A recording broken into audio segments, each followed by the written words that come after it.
Hello everyone. Today we will conduct a very beautiful experiment, which chemists call golden rain. For this experiment, we need potassium iodide and lead nitrate. To begin, let us take 2 flasks and pour into each of them at each gram of substance.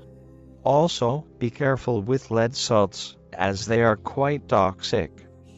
Once we poured gram substances into flasks, pour then into each flask 175 milliliters of hot water. The water should be really hot. If the water is colder, the experiment may fail. Potassium iodide dissolves well, and lead nitrate solution becomes cloudy. This is due to a process called hydrolysis. To prevent it, add a little of acetic acid to the solution.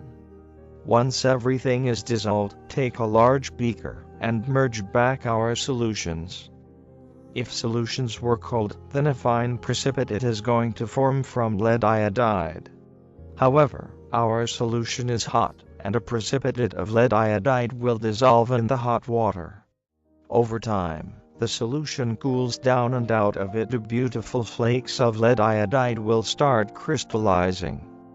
The slower the cooling process will be, the larger and more beautiful the lead iodide flakes is going to be.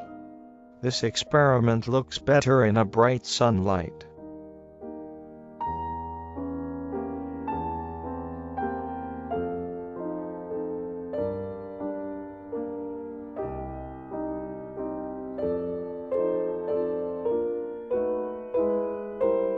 Flakes of lead iodide is a very strong reminiscent of the golden glitter, hence the name of this experiment, the golden rain.